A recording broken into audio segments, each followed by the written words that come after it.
Master your mindset. How to achieve success in any situation. Chapter 1. The Mindset Revolution that changes everything. In 1952, doctors told Roger Bannister that running a 4-minute mile was physically impossible. The human body, they said, would literally collapse. Yet 46 days after Bannister broke that barrier, someone else did it. Then another. Today, over 1,400 people have run sub-4-minute miles. Yes, training methods improved, nutrition advanced, track services got better.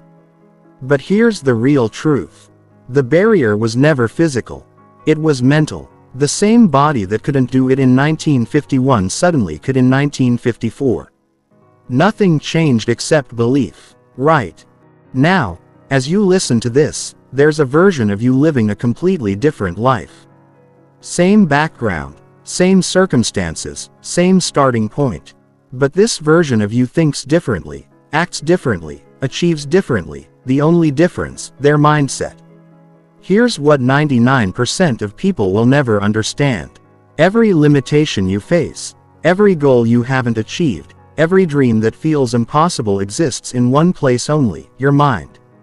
And the moment you crack the code of mental mastery, reality itself bends to your will. But here's the shocking part. Most successful people don't even realize they've mastered their mindset. They think they're just lucky. They think they're different. They're not. They simply think in patterns that automatically create success, while everyone else thinks in patterns that automatically create struggle. The human brain is the most sophisticated computer ever created, processing over 35,000 decisions every single day. But here's what's incredible. Most people are running outdated software. They're operating with limiting beliefs, negative thought patterns, and self-sabotaging programs that were installed years, sometimes decades ago. They wonder why they can't break through to the next level, not realizing that their own mind is the prison keeping them trapped. But you're different. You're here because you're ready to upgrade your mental operating system. You're ready to install the success programming that will transform not just how you think, but how you show up in the world, how you handle challenges, and ultimately what you achieve. This isn't just another self-help concept. This is backed by cutting-edge neuroscience. Every thought you think creates neural pathways in your brain. Every belief you hold shapes your reality. Every mental habit you practice either moves you closer to or further from your goals. The incredible news is that your brain is neuroplastic, meaning it can be rewired at any age. You can literally reprogram yourself for success. Think about the most successful people you know. What sets them apart isn't their circumstances.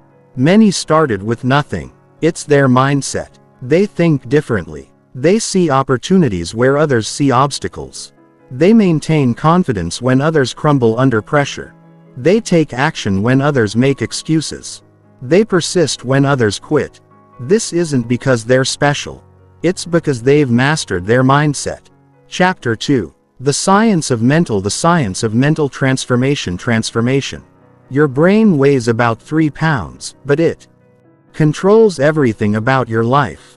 Every success, every failure, every moment of happiness or misery, it all starts in those 3 pounds of neural tissue between your ears. Understanding how your brain works is the first step to mastering your mindset and achieving unprecedented success. The most revolutionary discovery in neuroscience over the past 2 decades is neuroplasticity. This is the brain's ability to reorganize itself by forming new neural connections throughout life. What this means is that you are not stuck with the mental patterns you have today.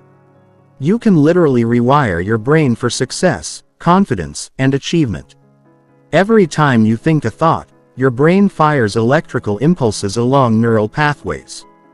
The more you repeat a thought, the stronger that pathway becomes. This is why negative thinking becomes a habit. But it's also why positive success-oriented thinking can become automatic. When you understand this principle, you realize that you have the power to choose which thoughts to strengthen and which to let fade away. But here's where most people go wrong. They try to change their thoughts without changing their environment, their habits, or their daily practices. They wonder why positive thinking doesn't work for them. It's because changing your mindset requires more than just thinking different thoughts. It requires a systematic approach to mental conditioning. Your subconscious mind processes over 11 million bits of information per second, while your conscious mind can only handle about 40 bits per second. This means that 99.99% of your mental processing happens below the level of conscious awareness. Your subconscious mind is where your beliefs, habits, and automatic responses live. This is why willpower alone isn't enough to create lasting change. You need to reprogram your subconscious mind. The reticular activating system, or RAW, is like the search engine of your brain. It filters the millions of pieces of information you encounter every day and brings to your attention only what it deems important based on your current beliefs and focus. When you program your RAW for success, you literally start to notice opportunities, resources, and solutions that were always there but invisible to you before. Mirror neurons are another fascinating aspect of brain science that affects your mindset.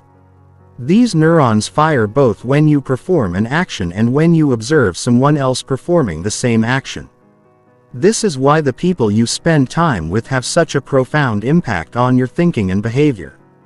If you want to develop a success mindset, you need to surround yourself with successful people, even if it's just through books, podcasts, or videos. The prefrontal cortex is the CEO of your brain. It's responsible for executive functions like decision planning, and impulse control. The stronger your prefrontal cortex, the better you become at making decisions that serve your long-term goals rather than giving into immediate gratification. You can strengthen this part of your brain through meditation, challenging mental exercises, and practicing delayed gratification. Your brain also has something called cognitive biases. Mental shortcuts that can either help or hurt you. Confirmation bias makes you seek information that confirms what you already believe. Availability bias makes you overestimate the likelihood of events that easily come to mind. Understanding these biases allows you to think more clearly and make better decisions. The stress response system in your brain centered around the amygdala can either paralyze you or propel you forward. When you learn to reframe stress as excitement and challenges as opportunities, you literally change how your brain responds to difficult situations. Instead of triggering the fear response, you activate the growth response. Chapter 3. Breaking free from limiting beliefs. Beliefs. The biggest obstacle between you and the success you desire isn't external. It's not the economy, your background, your education, or your current circumstances. The biggest obstacle is the limiting beliefs you carry in your mind. These invisible barriers determine what you attempt, what you expect, and what you achieve. A limiting belief is any thought that constrains you in some way. It's a story you tell yourself about what's possible for you, what you deserve, or what you're capable of. The insidious thing about limiting beliefs is that they operate largely below the level of conscious awareness. You might not even realize you have them, but they're influencing every decision you make and every action you take. Common limiting beliefs include thoughts like, "I'm not smart enough," "I don't have what it takes," "Success is for other people," "I always mess things up," or "I don't deserve to be wealthy." These beliefs didn't appear out of nowhere. They were installed in your mind through past experiences, often during childhood when your brain was most impressionable. Maybe a teacher told you that you weren't good at math, and you've carried that belief into adulthood, avoiding anything that requires analytical thinking. Maybe your family had negative attitudes about money and you unconsciously sabotage your financial success because deep down you believe that wealthy people are greedy or that you don't deserve abundance. The first step in breaking free from limiting beliefs is becoming aware of them. Start paying attention to your self-talk, especially when you're facing challenges or opportunities. Notice the automatic thoughts that arise. What do you tell yourself when you're considering taking on a new challenge? What beliefs surface when you think about achieving a big goal? Many limiting beliefs reveal themselves through the language you use. Words like can't, always, never, impossible, and hopeless are red flags that indicate limiting thinking. When you catch yourself using absolute language, stop and question whether it's really true. Is it really impossible or just difficult? Do you really always mess up, or are you remembering failures more vividly than successes? Another way to identify limiting beliefs is to look at the patterns in your life. Where do you consistently struggle? What goals do you set but never achieve? What opportunities do you avoid? What excuses do you repeatedly make? These patterns often point to underlying beliefs that are holding you back. Once you've identified a limiting belief, the next step is to challenge it. Ask yourself, is this belief absolutely true? Where did this belief come from? What evidence do I have that contradicts this belief? How is this belief serving me? What would be possible if I didn't hold this belief? Most limiting beliefs crumble under scrutiny because they're based on incomplete information, outdated experiences, or other people's opinions rather than objective reality. When you start questioning your beliefs instead of automatically accepting them, you begin to reclaim your power. The most effective way to replace a limiting belief is not just to think positively, but to find evidence that contradicts the old belief and supports a new empowering one. If you believe you're not good with people, start collecting evidence of times when you connected well with others. If you believe you're not creative, notice moments when you come up with innovative solutions or ideas. Visualization is a powerful tool for belief change because your subconscious mind can't distinguish between what's real and what's vividly imagined. When you repeatedly visualize yourself succeeding, confident, and capable, you're literally programming new beliefs into your subconscious mind. Affirmations work best when they're believable and specific. Instead of saying, "I am incredibly wealthy," which your mind might reject if you're currently struggling financially, try, "I am learning to manage money wisely and attract new opportunities for income." The key is to choose affirmations that stretch your comfort zone without triggering your internal skeptic. Chapter 4: The Architecture of Confidence. Confidence. Confidence isn't something you're born with or without. It's not a personality trait that some people have and others don't. Confidence is a skill that can be developed, a mindset that can be cultivated, and a habit that can be practiced until it becomes automatic. Real confidence isn't about feeling fearless. It's about feeling the fear and taking action anyway. It's not about never doubting yourself, but about not letting doubt control your decisions. True confidence comes from trusting your ability to figure things out, to learn, to adapt, and to handle whatever challenges come your way. The foundation of confidence is competence. The more skilled you become in areas that matter to you, the more confident you'll naturally feel. But here's the catch: you can't wait until you're completely competent to start acting confidently. Confidence and competence build each other in an upward spiral. You gain confidence by taking action, and you take more effective action when you feel confident. One of the biggest mistakes people make is waiting to feel confident before they act. They think confidence is a prerequisite for success when actually success is a prerequisite for confidence. You build confidence by doing things that scare you, by succeeding at small challenges, and by proving to yourself that you can handle whatever life throws at you. The confidence gap between men and women has been well documented in research. Women tend to apply for jobs only when they meet 100% of the qualifications, while men apply when they meet 60%. This isn't because men are more qualified. It's because they're more willing to act before they feel completely ready. The lesson here applies to everyone. Perfectionism is the enemy of confidence. Your physiology directly affects your psychology.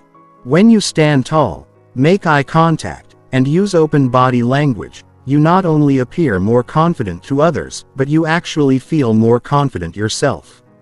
Research by Amy Cuddy showed that holding a power pose for just 2 minutes can increase testosterone levels and decrease cortisol levels, literally changing your brain chemistry to support confident behavior. The stories you tell yourself about your past experiences shape your future confidence. Two people can experience the same failure, but one sees it as evidence that they're not cut out for success, while the other sees it as valuable learning experience. The difference isn't in what happened, but in how they interpreted what happened. Confident people have a different relationship with failure. They don't take it personally. They see failure as feedback, as information about what doesn't work, so they can adjust their approach. They understand that failure is not the opposite of success. It's a stepping stone to success.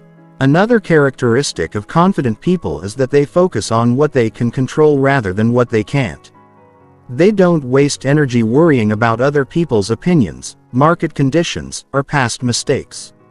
They channel their energy into their preparation, their effort, and their response to whatever situation they're facing. Confident people also have what psychologists call an internal locus of control. They believe that their actions influence their outcomes. People with an external locus of control believe that their outcomes are determined by luck, other people, or circumstances beyond their control. When you believe that you have the power to influence your results, you naturally feel more confident taking action.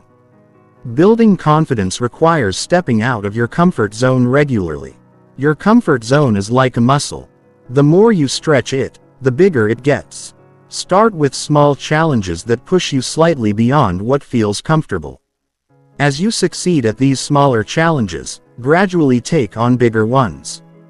Preparation is one of the fastest ways to build confidence. The more prepared you are for a situation, the more confident you'll feel going into it. This doesn't mean you need to prepare for every possible scenario, but you should prepare for the most likely scenarios and have a general plan for how you'll handle unexpected challenges. Confidence also comes from having a clear sense of your values and priorities. When you know what matters most to you, it becomes easier to make decisions and stand by them. You're less likely to be swayed by other people's opinions or to second-guess yourself constantly. Chapter 5. The Resilience Factor. The resilience factor. Life will test you. It will knock you down, disappoint you, and challenge you in ways you never expected. The question isn't whether you'll face adversity. The question is how you'll respond when you do. Resilience is what separates those who bounce back stronger from those who stay down. Resilience isn't about being tough all the time or never feeling hurt. It's about having the mental and emotional tools to process setbacks, learn from them, and use them as fuel for future success. Resilient people don't avoid pain. They know how to move through it productively. The first component of resilience is acceptance. This doesn't mean you have to like what's happening or that you should be passive about it. Acceptance means acknowledging reality as it is, not as you wish it were. When you stop fighting against what's already happened, you free up mental energy to focus on what you can do about it. Resilient people have what researchers call a growth mindset. They believe that abilities and intelligence can be developed through effort and learning. When they face a setback, they don't think, "I'm not good at this." They think, "I'm not good at this yet."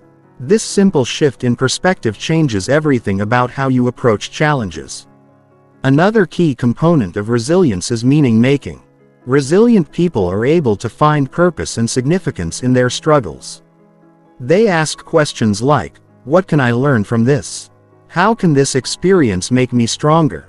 And how can I use this to help others?" When you can extract meaning from your pain, it becomes easier to bear and more likely to lead to growth. Resilient people also have strong support systems. They understand that asking for help isn't a sign of weakness. It's a sign of wisdom.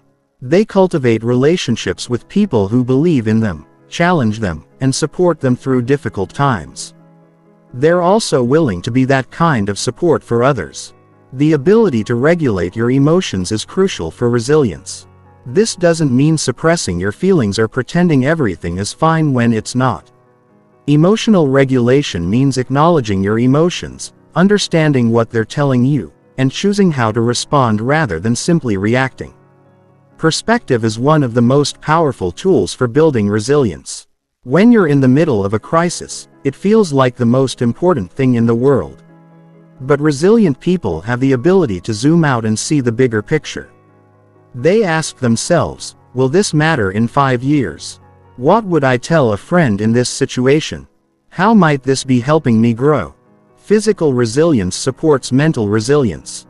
When your body is strong and healthy, you're better equipped to handle stress and bounce back from setbacks. Regular exercise, adequate sleep, and proper nutrition aren't luxuries. They're necessities for maintaining the energy and clarity you need to overcome challenges. Resilient people are also future-focused. While they don't ignore the present reality, they don't get stuck there either. They maintain a vision of where they want to go and what they want to achieve. This forward focus helps them see current struggles as temporary obstacles rather than permanent roadblocks. One of the most important aspects of resilience is learning to separate what happens to you from what it means about you.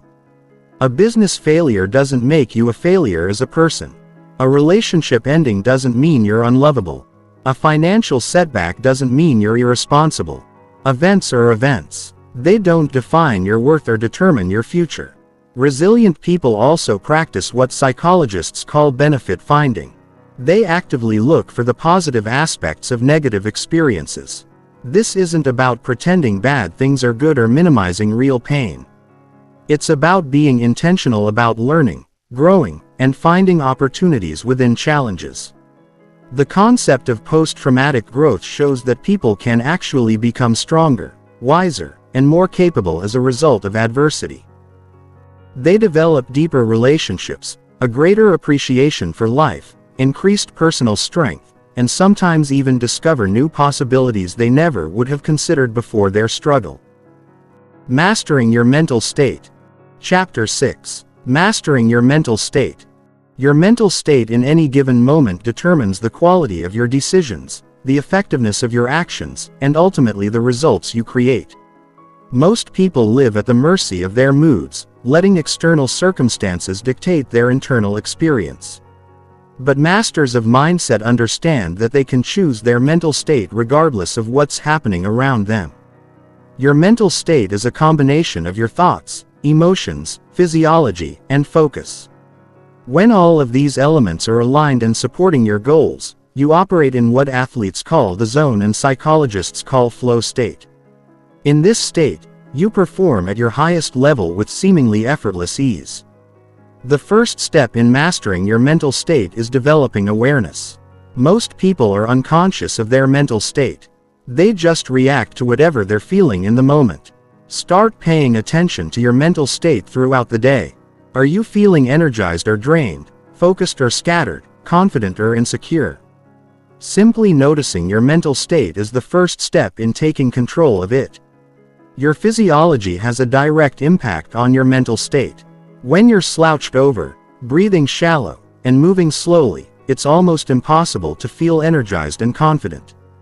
But when you stand tall, breathe deeply, and move with purpose, your mental state shifts immediately. Your body leads your mind. The quality of questions you ask yourself determines the quality of your mental state. If you're asking yourself, "Why does this always happen to me?" or "What if I fail?" you're programming your mind for a negative state. But if you ask, "How can I make this work?" or "What opportunity might be hidden in this challenge?" you're programming your mind for a resourceful state. Your focus determines your reality. Whatever you focus on expands in your experience. If you focus on what's wrong, you'll find more things that are wrong. If you focus on what's possible, you'll discover more possibilities. This isn't just positive thinking. It's how your brain's reticular activating system works. Peak performers understand the power of rituals for creating optimal mental states. They have specific routines they go through before important performances, meetings, or challenges. These rituals might include visualization, breathing exercises, affirmations, or physical movements that reliably put them in the right mental state. Music is one of the fastest ways to change your mental state. Different types of music trigger different emotional and physiological responses. Create playlists that help you access different states. Energizing music for motivation, calming music for focus, inspiring music for creativity. Visualization is another powerful tool for mental state management. When you vividly imagine yourself succeeding, your brain releases the same neurochemicals as if you were actually succeeding. This not only feels good in the moment, but also programs your subconscious mind for success. The stories you tell yourself about what's happening around you shape your mental state. Two people can be in identical situations but have completely different experiences based on the stories they're telling themselves. One person sees a traffic jam as a frustrating delay. Another sees it as an opportunity to listen to an audiobook or practice patience. Your mental state is also influenced by your energy management. When your blood sugar is low, when you're dehydrated, or when you haven't moved your body in hours, it's much harder to maintain a positive, resourceful mental state. Taking care of your physical needs is part of mental state management. Breathing is perhaps the most immediate tool you have for changing your mental state. When you're stressed or anxious, your breathing becomes shallow and rapid. When you consciously slow down your breathing and breathe deeply into your diaphragm, you activate your parasympathetic nervous system and shift into a calmer, more focused state. Meditation is mental state training. Just like physical exercise strengthens your body, meditation strengthens your ability to observe your mental state and choose your response rather than simply reacting. Even just 5 minutes of daily meditation can significantly improve your ability to manage your mental state. The Success Psychology Framework. Chapter 7. The Success Psychology Framework. Success isn't random. It's not about luck, connections, or being in the right place at the right time. Success follows predictable patterns, and these patterns can be learned, practiced, and mastered. When you understand the psychology of success, you can engineer it in your own life. Successful people think differently about goals. While most people set goals based on what they think is realistic or what they think they can achieve, successful people set goals based on what they want to create. They understand that the purpose of a goal isn't just to achieve it. It's to become the type of person who can achieve it. The psychology of commitment is crucial for success. There's a difference between being interested in something and being committed to it. When you're interested, you do what's convenient. When you're committed, you do whatever it takes. Successful people understand that commitment isn't a feeling. It's a decision that you make over and over again, especially when you don't feel like it. Successful people have a different relationship with time. They understand that time is their most valuable resource because it's the only one they can never get back. They're ruthless about protecting their time and intentional about how they invest it. They say no to good opportunities so they can say yes to great ones. The compound effect is one of the most powerful principles in success psychology. Small, consistent actions compound over time to create extraordinary results. Most people overestimate what they can achieve in a day and underestimate what they can achieve in a year. Successful people play the long game. Successful people are also students of failure. They understand that failure isn't the opposite of success. It's a stepping stone to success. They fail fast, fail cheap, and fail forward. They extract lessons from every setback and use those lessons to improve their approach. The psychology of excellence reveals that successful people don't try to be perfect. They try to be excellent. Perfectionism is paralyzing because it makes you afraid to start anything unless you're sure you can do it perfectly. Excellence is liberating because it focuses on continuous improvement rather than flawless performance. Successful people understand the power of environment design. They create physical, social, and digital environments that support their goals and eliminate temptations that could derail them. They understand that willpower is limited. So, they rely on systems and environment design to make success automatic. The concept of identity-based habits is revolutionary for creating lasting change. Instead of focusing on what you want to achieve, focus on who you want to become. Instead of saying I want to lose weight, say I am someone who takes care of my body. Instead of I want to build a business, say I am an entrepreneur. When your habits align with your identity, change becomes effortless. Successful people are also masters of leverage. They understand that working harder isn't always the answer. Working smarter is. They look for ways to multiply their efforts through technology, systems, other people, and strategic thinking. They ask, how can I achieve better results with less effort? The psychology of influence is another key component of success. Successful people understand that nothing significant is achieved alone. They develop the ability to influence others, to enroll people in their vision, and to create win-win scenarios. They understand that influence isn't manipulation. It's the ability to communicate value so effectively that others want to support you. Successful people also have what researchers call metacognition, the ability to think about their thinking. They regularly step back and evaluate their thought processes, their decision-making patterns, and their mental models. They're constantly upgrading their mental software. Advanced mental strategies. Chapter 8. Advanced mental strategies. Once you've mastered the fundamentals of mindset, there are advanced strategies that can accelerate your success and help you perform at even higher levels. These are the mental tools used by world-class performers in every field. Mental contrasting is a powerful technique that combines positive visualization with realistic planning. Instead of just imagining your desired outcome, you also visualize the obstacles you're likely to encounter and develop specific plans for overcoming them. This prevents the complacency that can come from pure positive thinking while maintaining motivation and optimism.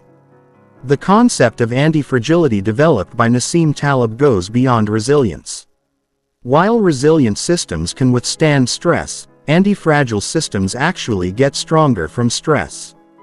You can develop anti-fragility by exposing yourself to small, manageable stresses that make you stronger and better prepared for larger challenges.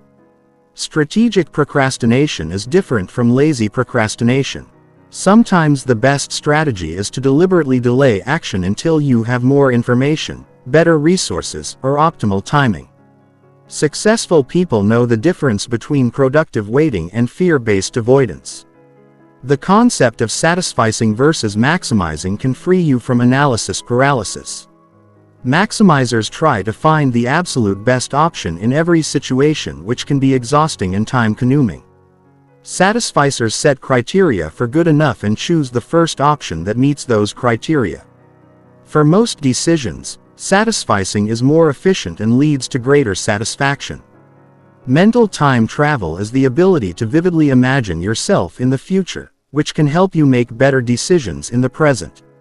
When facing a difficult choice, imagine yourself 1 year, 5 years, or 10 years from now.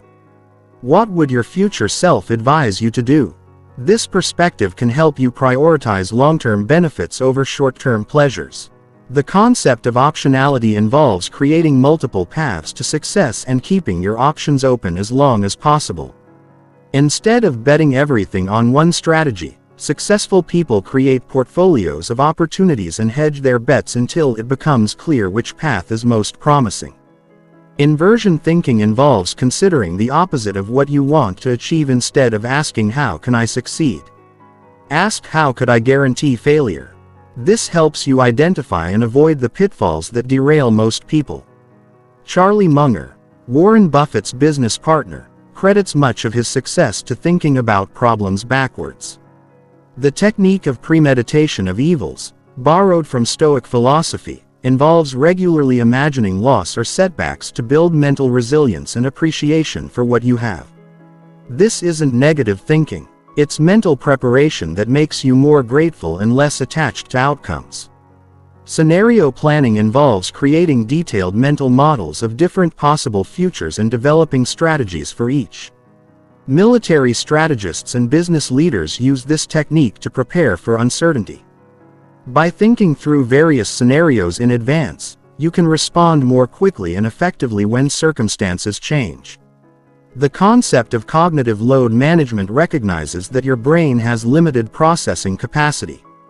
By automating routine decisions, creating systems for recurring tasks, and minimizing distractions, you free up mental energy for high versus value thinking and decision. Advanced visualization techniques go beyond simply imagining success. They involve engaging all your senses, including emotions, physical sensations, and even potential setbacks. The more vivid and detailed your mental rehearsal, the more your brain treats it as real experience. Emotional Mastery. Chapter 9. Emotional Mastery. Your emotions are not your enemies.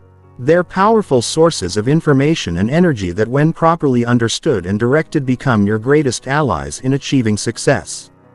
The goal isn't to eliminate emotions, but to master them. To feel what you feel without being controlled by what you feel.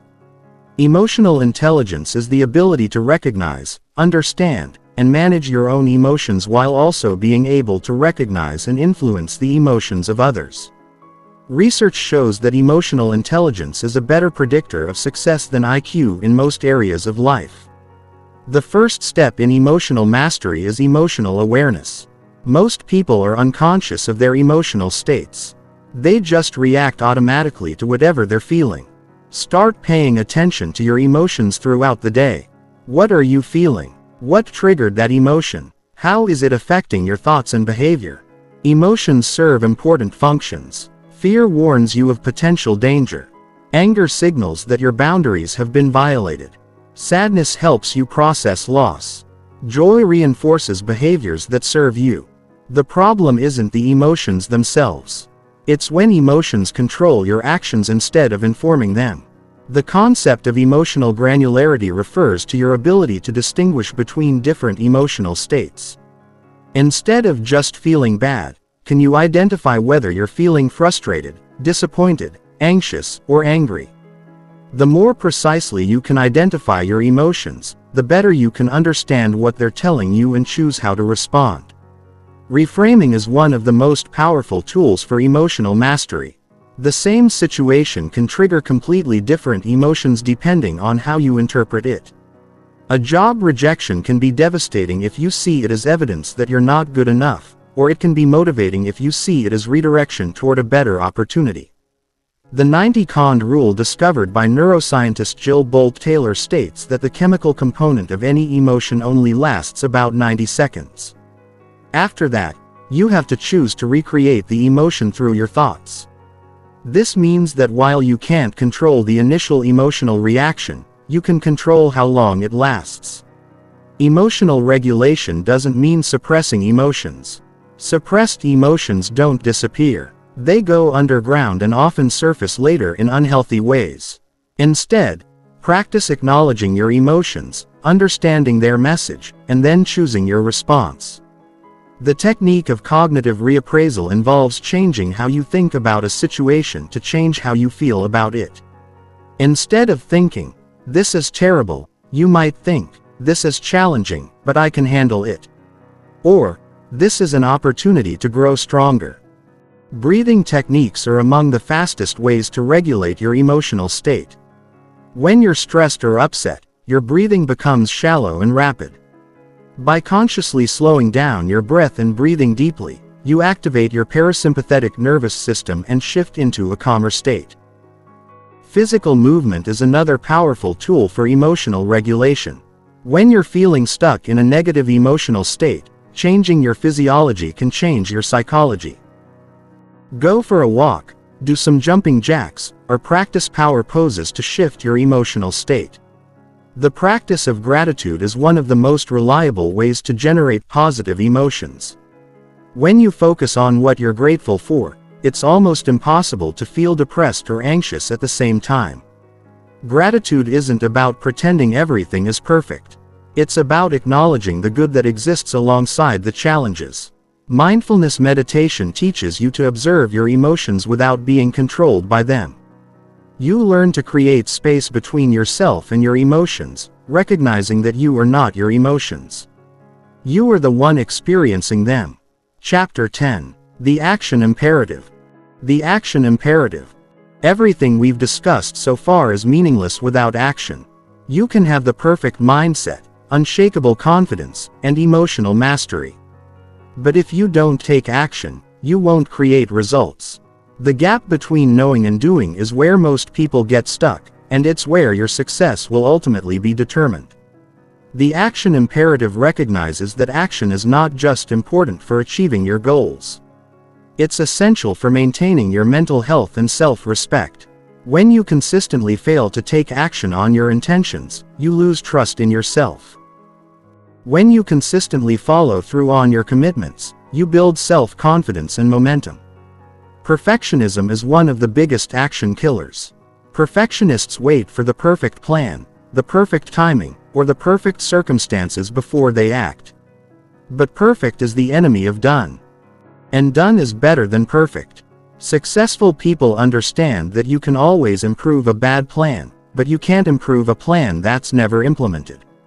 The concept of massive action involves taking more action than feels comfortable or reasonable. Most people underestimate how much action is required to achieve their goals. They try a few things, don't see immediate results, and give up. Massive action means doing more than your competition, more than feels fair, and more than seems necessary. Analysis paralysis is another common obstacle to action. Some people research and plan indefinitely without ever moving to implementation. While preparation is important, at some point you have to act on incomplete information. The key is to gather enough information to make a reasonable decision, then act and adjust based on the results. The minimum viable action principle involves identifying the smallest possible step you can take toward your goal and taking it immediately. This overcomes the overwhelm that often prevents action and builds momentum through small wins. Success is built through consistent small actions, not occasional large ones. Time blocking is a powerful technique for ensuring that action happens. Instead of just hoping you'll find time for important activities, you schedule specific time blocks for them. You treat these appointments with yourself as seriously as you would treat appointments with your most important clients. The 2-minute rule states that if something can be done in 2 minutes or less, do it immediately. This prevents small tasks from accumulating into overwhelming to-do lists and creates a bias toward action rather than postponement. Energy management is as important as time management for sustained action. You have limited mental energy each day and it gets depleted by decision willpower and focus. Schedule your most important actions for when your energy is highest, typically early in the day. Accountability systems ensure that action happens even when motivation wanes. This might involve working with a coach, partnering with someone who has similar goals, or creating public commitments that make it difficult to quit when things get challenging. The compound effect means that small actions taken consistently over time create extraordinary results. Most people overestimate what they can accomplish in a day and underestimate what they can accomplish in a year. Focus on consistency rather than intensity. Feedback loops are essential for sustained action. You need to track your progress, measure your results, and adjust your approach based on what you learn. Without feedback, you're operating blind and likely to continue ineffective actions while abandoning effective ones. The concept of bias toward action means that when in doubt, you choose action over inaction. This doesn't mean being reckless or impulsive, but it does mean recognizing that the risks of inaction often outweigh the risks of imperfect action. Chapter 11. Sustaining your transformation. Transformation. Creating temporary change is relatively easy. Sustaining transformation over the long term is where most people struggle. The initial excitement wears off. Old patterns reassert themselves and people gradually drift back to their previous ways of thinking and behaving. But lasting transformation is possible when you understand the principles that make change stick. Identity change is the deepest level of transformation. Surface-level changes focus on what you do or what you have. Identity-level changes focus on who you are. When you see yourself as a healthy person, eating well becomes natural. When you see yourself as a leader, taking initiative becomes automatic. The key is to start acting like the person you want to become until that identity becomes real. Environmental design plays a crucial role in sustaining transformation. Your environment is constantly influencing your thoughts, emotions, and behaviors, often without you realizing it. If you want to sustain new habits and mindsets, you need to design your environment to support them and eliminate triggers that might derail them. The concept of keystone habits involves identifying habits that naturally trigger other positive habits. For example, regular exercise often leads to better eating, better sleep, and increased productivity. By focusing on developing keystone habits, you can create positive cascades that reinforce your transformation. Social influence is one of the most powerful forces affecting your ability to sustain change. The people you spend time with, the conversations you have, and the communities you belong to all shape your thoughts and behaviors. Surround yourself with people who embody the mindset and lifestyle you want to develop. Regular review and reflection ensure that you stay on track with your transformation. Schedule weekly or monthly check-ins with yourself to assess your progress, identify what's working and what isn't, and make adjustments as needed. Without regular course corrections, even the best transformations can drift off track. The plateau effect is a natural part of any transformation journey. There will be periods where you don't seem to be making progress, where the changes you've made feel difficult to maintain and where you're tempted to give up. Understanding that plateaus are normal and temporary helps you persist through them. Continuous learning and growth prevent stagnation and keep your transformation dynamic. Keep reading, learning, and exposing yourself to new ideas and perspectives. The moment you think you've learned everything you need to know is the moment your transformation stops. Stress testing your new mindset and habits by gradually exposing them to challenging situations builds confidence that they'll hold up under pressure. Start with small challenges and gradually work up to bigger ones. This process of progressive stress testing builds anti-fragility.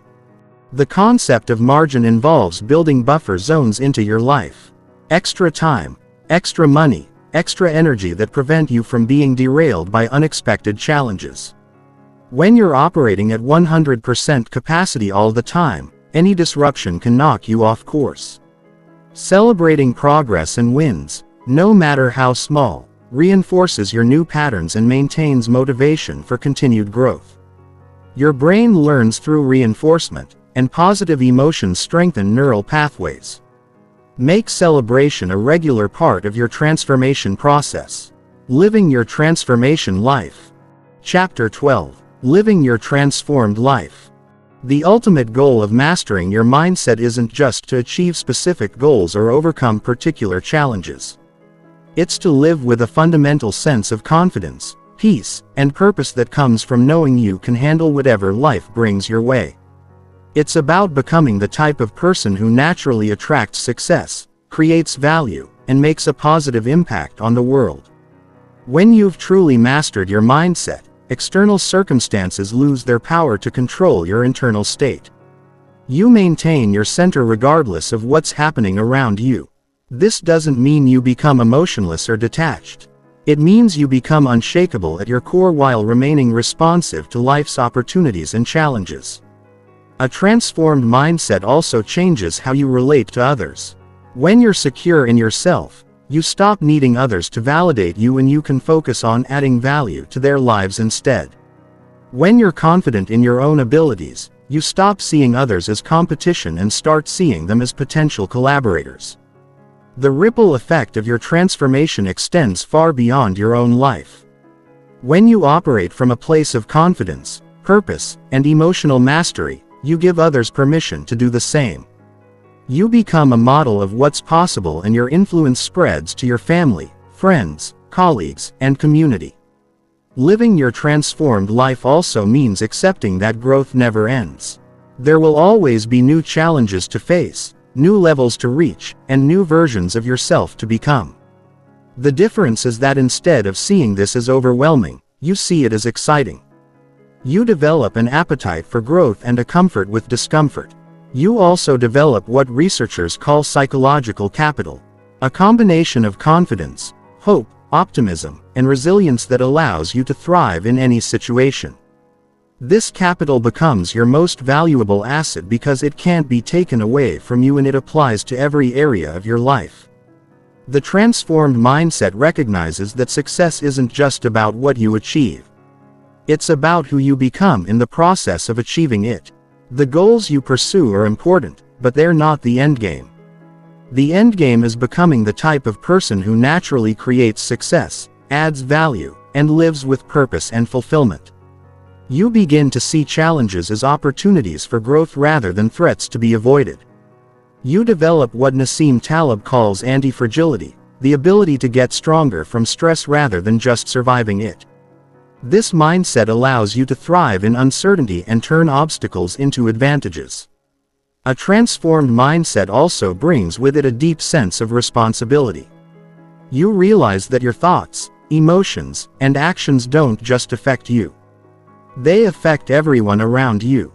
You become more conscious of the energy you bring to every situation and the impact you have on others.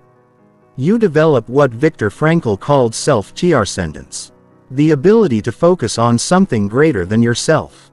Whether it's serving others, creating something meaningful, or contributing to a cause you believe in, you find that your greatest fulfillment comes from using your abilities in service of something larger than your own immediate needs. The journey of mindset mastery is ultimately a journey home to your true self. The confident, capable, purposeful person you were meant to be before limiting beliefs, fear, and doubt covered up your natural brilliance. When you master your mindset, you don't become someone new. You remember who you always were underneath the conditioning and programming. This is your invitation to step into that truth, to claim your power, and to live the extraordinary life that's waiting for you on the other side of your comfort zone. The tools and strategies in this audiobook are just the beginning.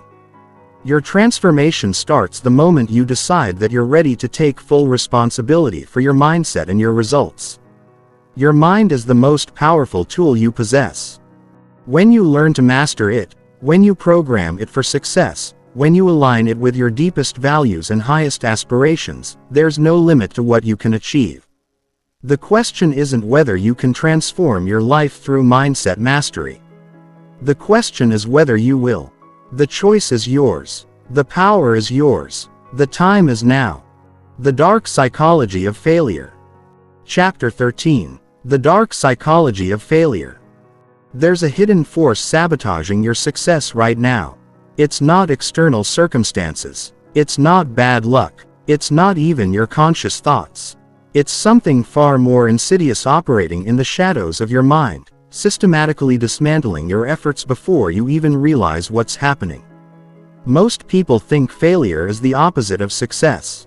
They're wrong. Failure is a sophisticated psychological system, and unless you understand how it works, you'll keep feeding it the exact ingredients it needs to thrive in your life. The failure system has three primary components: the sabotage mechanism, the justification engine, and the comfort zone guardian. These work together seamlessly to keep you stuck while making you believe you're actually trying to succeed. The sabotage mechanism is perhaps the most cunning. It doesn't prevent you from starting. It prevents you from finishing. It allows you to get excited about goals, make plans, and even take initial action. But as you get closer to real success, it activates. Suddenly, you make small mistakes that derail your progress. You forget important meetings. You procrastinate on crucial tasks. You sabotage relationships that could help you. This isn't conscious self-destruction. Your sabotage mechanism believes it's protecting you. It's programmed by past experiences where success led to increased expectations, more responsibility, or fear of losing what you'd gained. So, it keeps you in the safe zone of trying but not quite succeeding. The justification engine is equally sophisticated. Its job is to make your failures seem reasonable, even noble.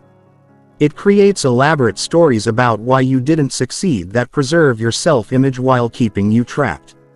I didn't really want it anyway. The timing wasn't right. I have higher priorities. These aren't lies. They feel completely true when the justification engine creates them. The comfort zone guardian is the most protective of all.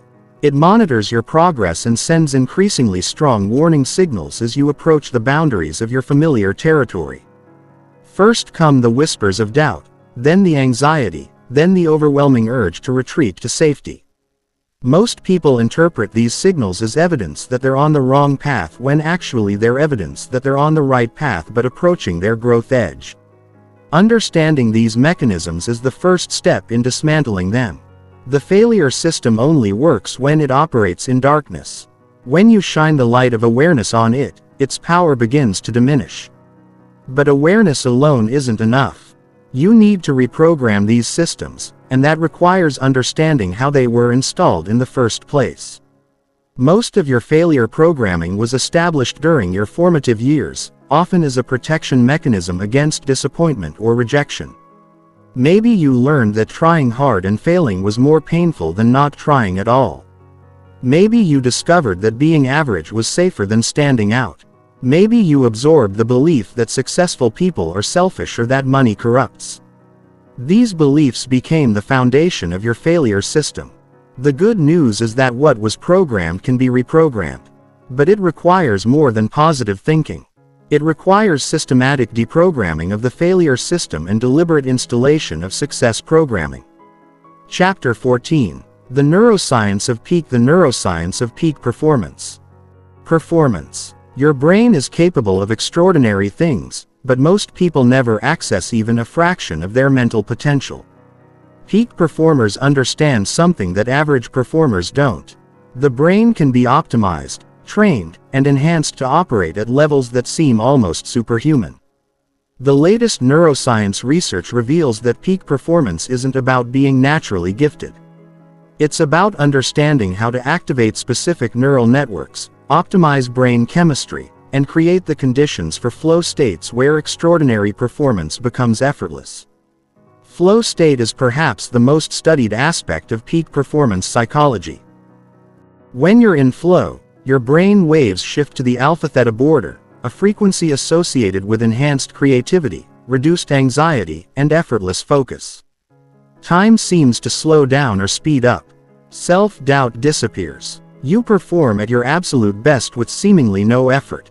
But flow isn't random. It can be triggered through specific conditions. Challenge must be matched with skill level. Goals must be clear. Feedback must be immediate. Distractions must be eliminated. When these conditions are met, your brain naturally shifts into the flow state. The prefrontal cortex, your brain's CEO, plays a crucial role in peak performance. This region is responsible for executive functions like planning, decision and impulse control. When it's optimally functioning, you make better decisions, resist distractions, and maintain focus on your priorities. But the prefrontal cortex is also vulnerable to depletion. It runs on glucose, and when your blood sugar is low, your decision suffers. It's also affected by stress, lack of sleep, and information overload. Peak performers understand this and optimize their lifestyle to support optimal prefrontal cortex function. Neuroplasticity is another key factor in peak performance. Your brain literally rewires itself based on what you repeatedly think and do. Every time you practice a skill, you strengthen the neural pathways associated with that skill. Every time you think a thought, you make it more likely that you'll think that thought again. This means you can systematically upgrade your mental software by deliberately practicing the thoughts, emotions, and behaviors associated with peak performance. Champions don't just practice their physical skills. They practice their mental skills with equal intensity. The default mode network is a network of brain regions that's active when you're not focused on a specific task. For most people, this network is dominated by worry, self-doubt, and mental chatter. But peak performers learn to quiet this network through meditation, mindfulness, and focused attention practices. Neurotransmitters play a crucial role in peak performance. Dopamine is associated with motivation and reward-seeking behavior. Norepinephrine enhances focus and attention. Serotonin regulates mood and confidence. GABA reduces anxiety and promotes calm focus. You can influence these neurotransmitters through your diet, exercise, sleep, and mental practices. The mirror neuron system allows you to learn by observing others. When you watch someone perform at a high level, your mirror neurons fire as if you were performing those actions yourself. This is why studying peak performers and visualizing excellent performance can actually improve your own abilities. Chapter 15. Mental Toughness and Unbreakable Resilience. Mental toughness isn't about being emotionless or pretending pain doesn't exist. It's about developing the psychological tools to persist through adversity, maintain performance under pressure, and bounce back stronger from setbacks. It's about building what Navy SEALs call mental armor that protects you from the psychological warfare of high-stakes situations. The foundation of mental toughness is acceptance of reality. Tough-minded individuals don't waste energy wishing things were different or fighting against circumstances they can't control. They quickly assess the situation as it is, not as they wish it were, and focus their energy on what they can influence. Compartmentalization is another crucial skill. When facing multiple stresses or traumas, mentally tough people can separate different aspects of their experience. They might be dealing with a health crisis while maintaining focus at work or experiencing relationship problems while performing athletically. They don't let one area of struggle contaminate all areas of their life. The concept of stress inoculation involves deliberately exposing yourself to manageable levels of stress to build tolerance for larger stresses. Just as vaccines expose you to small amounts of a virus to build immunity, stress inoculation builds psychological immunity to pressure and adversity. Mentally tough people also reframe adversity as training. Instead of asking, "Why is this happening to me?" they ask, "How is this making me stronger?" They see challenges as opportunities to test and develop their capabilities rather than as evidence that life is unfair. Emotional regulation under pressure is perhaps the most visible aspect of mental toughness. When others become reactive, emotional, or paralyzed by stress, mentally tough individuals remain calm and focused. They feel the emotions but don't let emotions drive their decisions. This emotional control comes from understanding that emotions are temporary and that your response to emotions is always a choice. They practice what psychologists call cognitive reappraisal, changing how they think about a situation to change how they feel about it. The ability to find meaning in suffering is another hallmark of mental toughness. Viktor Frankl observed that those who survived concentration camps weren't necessarily the physically strongest, but those who could find purpose and meaning in their suffering. When you can extract significance from your struggles, they become bearable and even transformative. Mental toughness also involves developing what researchers call grit, the combination of passion and perseverance for long-term goals. Gritty people don't just work hard. They work hard at the same thing for years, even decades, without giving up. Chapter 16. The Psychology of Influence and Persuasion. Nothing significant is achieved alone. Your ability to influence others, to enroll them in your vision, and to persuade them to support your goals is crucial for any meaningful success. But influence isn't manipulation. It's the art of aligning your goals with others' needs and desires in ways that create mutual benefit. The foundation of influence is understanding human psychology. People make decisions emotionally and justify them rationally. They want to feel important, valued, and understood. They're motivated more by avoiding loss than by gaining benefits. They're influenced by social proof, authority, and reciprocity. Reciprocity is one of the most powerful influence principles.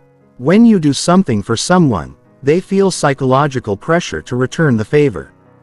But this only works if your initial gesture is perceived as genuine and valuable. Manipulative attempts at reciprocity backfire because people can sense the ulterior motive. Social proof leverages people's tendency to follow the crowd. When people are uncertain about how to behave, they look to others for guidance. By showing that others similar to your target audience have made the decision you want them to make, you make that decision seem safer and more logical. Authority influence works because people have been conditioned from childhood to defer to authority figures. But authority isn't just about titles or credentials.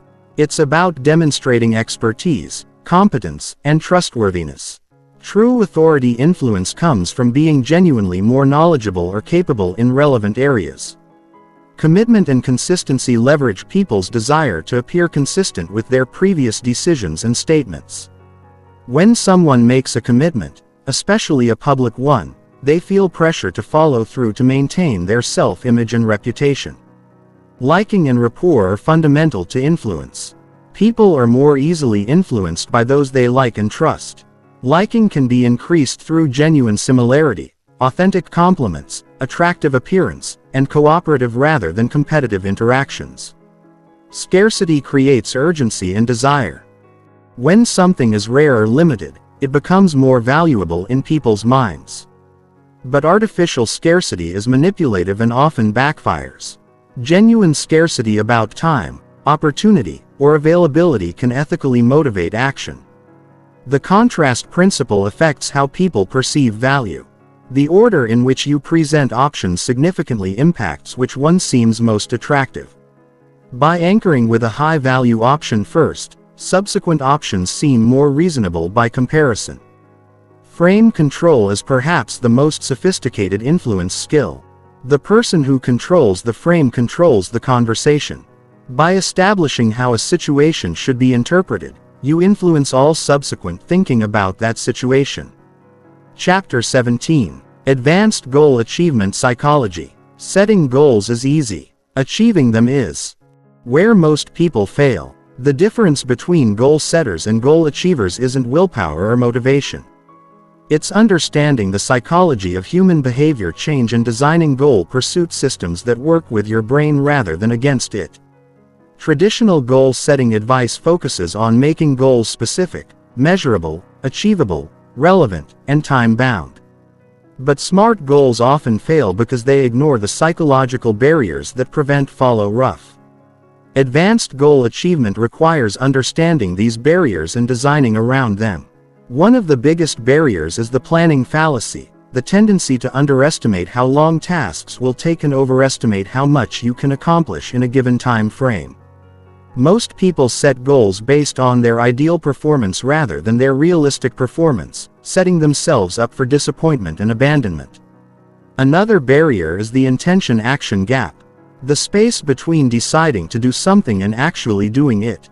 This gap is filled with psychological obstacles, competing priorities, emotional resistance, environmental triggers, and energy depletion. Successful goal achievement requires bridging this gap systematically. Implementation intentions are one of the most powerful tools for closing the intention-action gap. Instead of just deciding what you want to achieve, you decide exactly when, where, and how you'll take action. I will exercise becomes I will go to the gym at 6 a.m. on Monday, Wednesday, and Friday, and I will start with 10 minutes on the treadmill. Temptation bundling is another advanced strategy that makes difficult behaviors more attractive by pairing them with immediately rewarding activities. You might only allow yourself to watch your favorite show while exercising or only listen to certain podcasts while doing household chores. The concept of keystone goals involves identifying goals that naturally trigger other positive behaviors. Instead of trying to change multiple habits simultaneously, you focus on one goal that creates a cascade of other improvements. For many people, regular exercise becomes a keystone goal that improves sleep, nutrition, productivity, and mood. Environmental design is crucial for goal achievement. Your environment is constantly cueing behaviors, often without your awareness. By designing your environment to make desired behaviors easier and undesired behaviors harder, you reduce the reliance on willpower and motivation. Identity-based goal setting focuses on who you want to become rather than what you want to achieve. Instead of I want to lose 20 pounds, you focus on I want to become someone who takes excellent care of their body. This approach creates sustainable behavior change because it aligns with your self-concept. Chapter 18. The Science of Habit Formation and Behavior Change. Habits are the compound interest of behavior change. Small actions repeated consistently over time create extraordinary results. But most people approach habit formation randomly, relying on motivation and willpower. Rather than understanding the science of how habits actually form and stick, every habit follows the same neurological pattern. Cue, routine, Reward. The cue triggers the behavior. The routine is the behavior itself, and the reward reinforces the neural pathway. Understanding this loop allows you to design new habits and modify existing ones systematically. The most critical element in habit formation is the cue. Without a consistent specific trigger, new behaviors remain dependent on memory and motivation. The most effective cues are tied to existing routine-specific times, particular locations, or emotional states that occur naturally. Environmental cues are particularly powerful because they operate below the level of conscious awareness. The sight of your running shoes by the door cues the exercise habit. The placement of books on your nightstand cues the reading habit. Designing your environment to provide consistent cues dramatically increases habit formation success. The routine must be simple enough to perform even when motivation is low. Most people make the mistake of trying to install complex routines that require high energy and motivation. But habits form through repetition, not intensity. It's better to do 2 push-ups every day than to do an hour-long workout sporadically. The reward must be immediate and intrinsic to the behavior itself. Delayed rewards don't strengthen neural pathways effectively. The reward might be the endorphin rush from exercise, the sense of accomplishment from completing a task, or the pleasure of learning something new. Habit stacking involves attaching new habits to existing strong habits. After I pour my morning coffee, I will write in my journal for 5 minutes. This leverages the cue strength of established routines to trigger new behaviors. The concept of minimum viable habits focuses on creating the smallest possible version of the desired behavior. Want to develop a reading habit?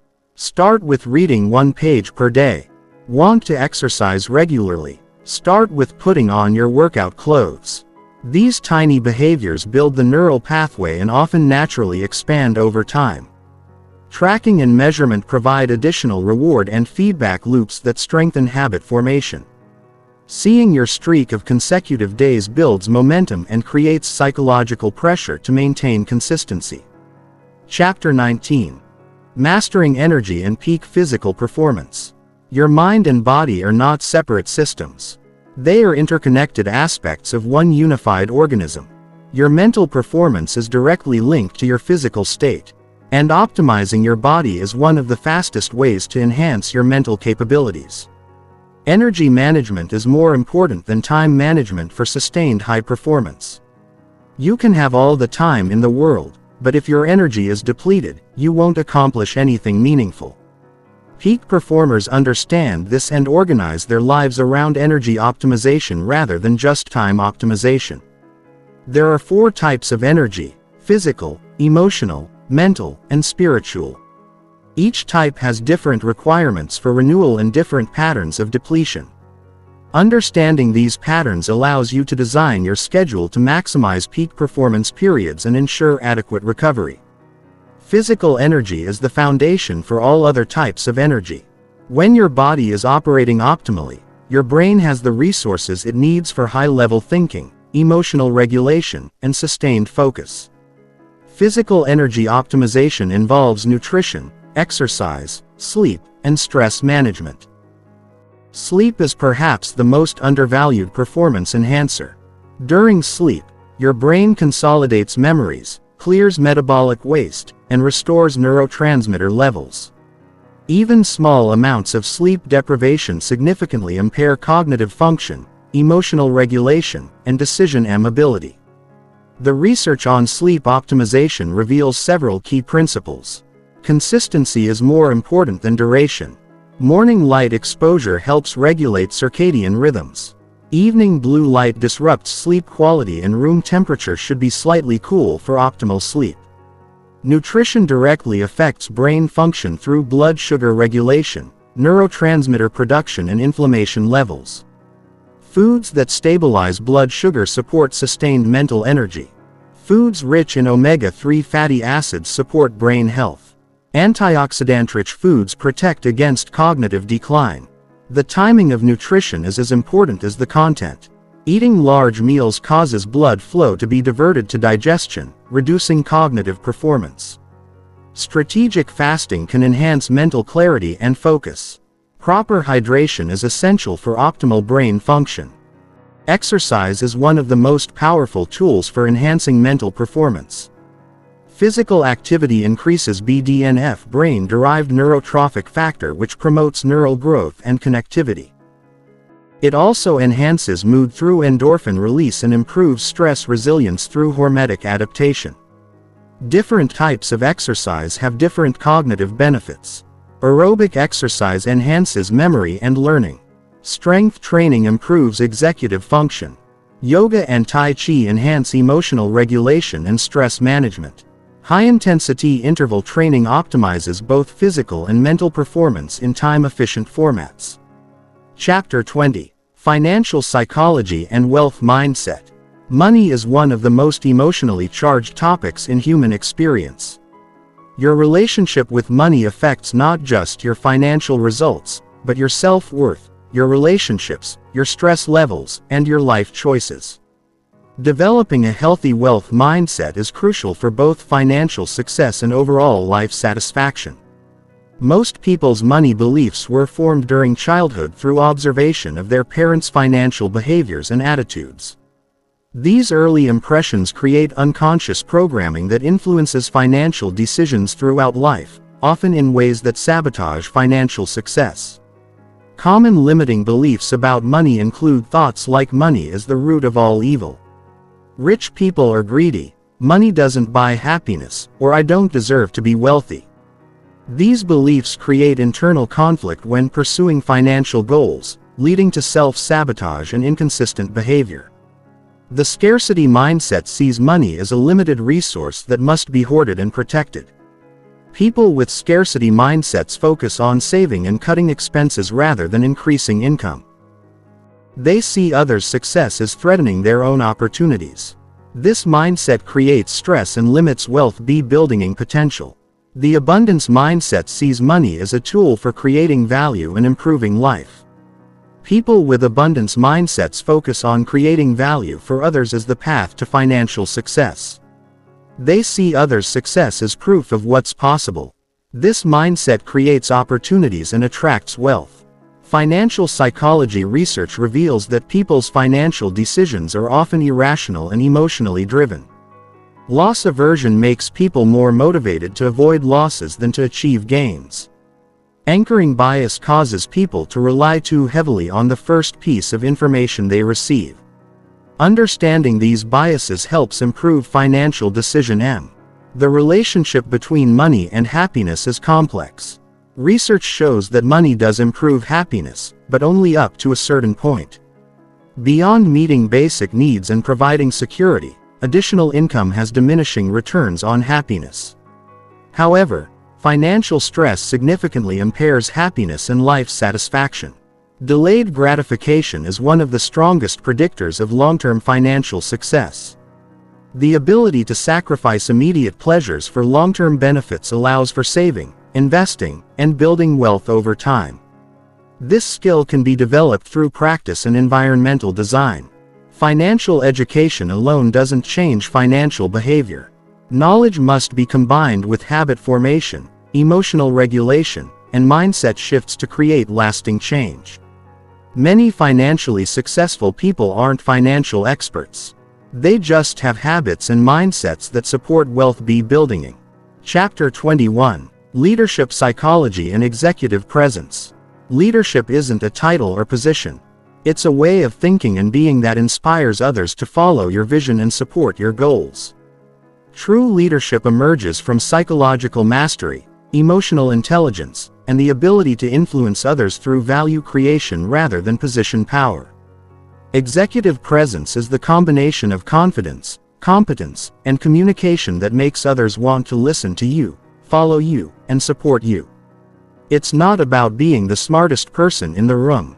It's about being the person others trust to make good decisions under pressure. The foundation of leadership psychology is self-awareness. Leaders who lack self-awareness make decisions based on ego rather than effectiveness. They don't understand how their behavior affects others, and they don't recognize their own blind spots and limitations. Emotional intelligence is perhaps the most important leadership skill. Leaders must be able to regulate their own emotions while also understanding and influencing the emotions of others.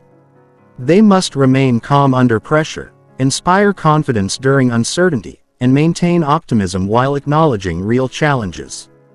Visionary thinking separates true leaders from managers. Leaders can see possibilities that others can't see, and they can communicate these possibilities in ways that make others excited to participate. They think in terms of potential rather than just current reality. Decision under uncertainty is a core leadership skill. Leaders rarely have complete information, but they must make decisions anyway. They develop frameworks for making good decisions with incomplete data, and they take responsibility for the outcomes of their decisions. Delegation and empowerment distinguish leaders from micromanagers. Effective leaders understand that their role is to enable others' success rather than to control every detail. They delegate authority along with responsibility, and they create environments where others can excel. Communication skills are essential for leadership effectiveness. Leaders must be able to articulate their vision clearly, provide feedback constructively, resolve conflicts diplomatically, and inspire action through their words. They adapt their communication style to their audience and situation. Chapter 22: Relationship Mastery and Social Intelligence. Humans are social creatures, and your ability to build strong positive relationships directly impacts every area of your life. Social intelligence, the ability to understand social situations and navigate them effectively, is one of the strongest predictors of life satisfaction and success. Emotional attunement is the foundation of relationship mastery. This involves the ability to accurately read others' emotional states and respond appropriately. People who are emotionally attuned make others feel understood and valued, which forms the basis of strong relationships. Active listening is one of the most undervalued relationship skills. Most people listen to respond rather than to understand. True active listening involves giving your complete attention, asking clarifying questions, and reflecting back what you've heard to ensure understanding.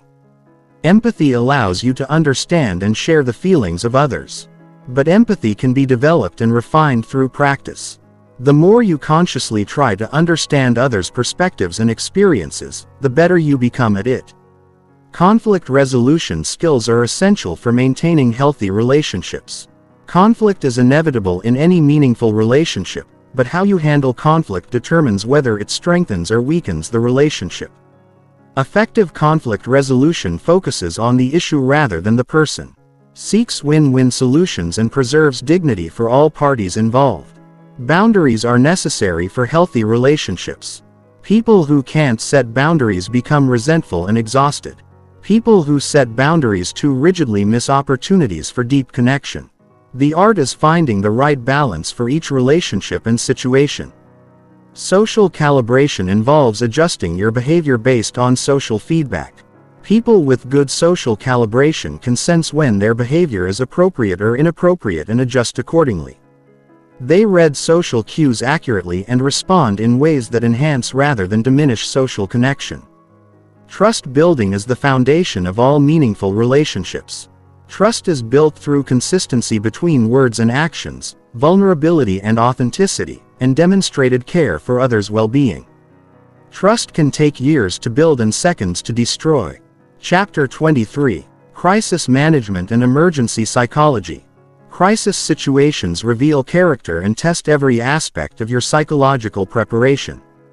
How you think, feel, and act under extreme pressure determines not just your survival, but your ability to help others and emerge stronger from the experience. Crisis psychology involves understanding how the human mind responds to extreme stress and developing the mental tools to remain functional when others become paralyzed. The first response to crisis is often shock and disbelief, followed by either panic or mobilization. The freeze response is one of the most common crisis reactions. When faced with overwhelming threat or uncertainty, the mind simply shuts down as a protective mechanism. Understanding this response allows you to recognize it and push through it when action is required. Situational awareness is crucial for crisis management. This involves constantly monitoring your environment for potential threats or changes, thinking several steps ahead, and maintaining multiple contingency plans. People with high situational awareness often avoid crisis entirely because they see them coming. Rapid decision M under pressure requires different skills than thoughtful decision M in calm circumstances.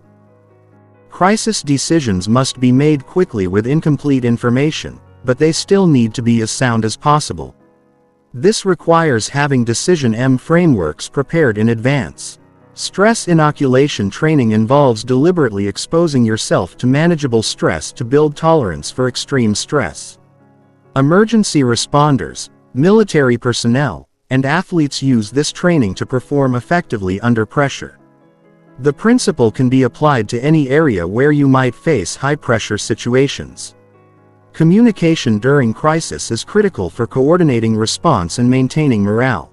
Crisis communication must be clear, calm, and action-oriented. Panic is contagious, but so is calm confidence.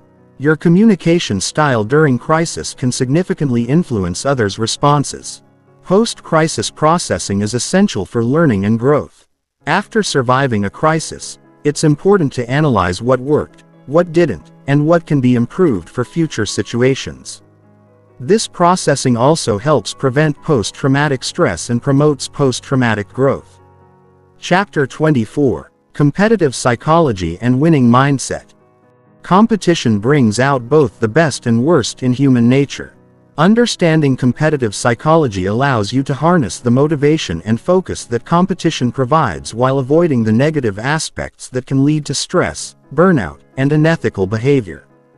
The competitive mindset involves viewing challenges as opportunities to test and prove your abilities rather than as threats to your self-worth. Healthy competitors are motivated by the pursuit of excellence rather than the fear of failure or the need to dominate others. Preparation is the foundation of competitive success. Competitors who consistently win don't just prepare harder, they prepare smarter. They analyze their competition, identify their own strengths and weaknesses, and develop strategies that maximize their advantages while minimizing their vulnerabilities. Mental rehearsal and visualization are crucial competitive tools. Champions don't just practice physical skills. They practice mental skills with equal intensity. They visualize successful performance, anticipate potential challenges, and rehearse their responses to various scenarios. Pressure management separates good competitors from great ones. Pressure can either enhance performance or destroy it depending on how it's interpreted and managed. The best competitors learn to reframe pressure as excitement and to use adrenaline as fuel rather than allowing it to create anxiety. Focus and concentration under competitive pressure requires specific skills. The ability to maintain attention on relevant cues while filtering out distractions is developed through practice. Champions have routines and techniques for entering and maintaining optimal focus states. Adaptability during competition is essential because no plan survives contact with reality unchanged. The best competitors can adjust their strategy in real time based on changing circumstances while maintaining their core objectives and principles. Recovery and regeneration are often overlooked aspects of competitive psychology. The ability to bounce back quickly from losses, mistakes, or poor performances determines long-term competitive success more than any single victory or defeat. Chapter 25: Flow State Mastery and Optimal Experience. Flow state represents the pinnacle of human performance. A state of effortless concentration where you perform at your absolute best while feeling your absolute best. Understanding how to access and maintain flow states is one of the most valuable skills for any high achiever. Flow occurs when challenge and skill are perfectly balanced. If the challenge is too high relative to skill, anxiety results. If skill is too high relative to challenge, boredom results. The flow channel exists in the narrow band where challenge and skill are matched and both are high. Clear goals and immediate feedback are essential conditions for flow. Your brain needs to know exactly what it's trying to achieve and whether it's succeeding moment by moment. Ambiguous goals or delayed feedback disrupts the flow state and returns you to self-conscious monitoring. The merger of action and awareness is a hallmark of flow. In normal consciousness, part of your attention is always monitoring your performance. In flow, this self-conscious monitoring disappears and all attention is focused on the task at hand. Time transformation occurs in flow states. Sometimes time seems to slow down, allowing you to perceive and respond to information that would normally happen too quickly to process. Other times, hours pass like minutes because you're completely absorbed in the activity. The loss of self-consciousness is both liberating and performance-enhancing. When you stop worrying about how you look or what others think, you can focus entirely on performance. This elimination of internal interference often leads to breakthrough performances. Intrinsic motivation is crucial for accessing flow. Activities must be engaging and meaningful in themselves, not just as means to external rewards. People who chase flow for external validation or rewards often find it elusive. Environmental factors significantly impact flow accessibility. Distractions, interruptions, and suboptimal physical conditions can prevent flow states. Creating the right environment for flow requires careful attention to lighting, noise, temperature, and potential interruptions. Chapter 26. Advanced Meditation and Mindfulness Practices. Meditation is perhaps the most powerful tool for developing mental mastery, but most people practice meditation ineffectively because they don't understand the different types and their specific benefits. Advanced meditation practice requires understanding which techniques serve which purposes and how to progress systematically. Concentration meditation involves focusing attention on a single object such as the breath, a mantra, or a visual image. This type of meditation develops sustained attention, mental stability, and the ability to resist distraction. It's the foundation for more advanced practices. Mindfulness meditation involves observing present moment experience without judgment or interference. Rather than concentrating on one object, you develop the ability to be aware of whatever arises in consciousness while maintaining equanimity and non-attachment. Loving-kindness meditation develops positive emotions and social connection by systematically cultivating feelings of love and compassion toward yourself and others.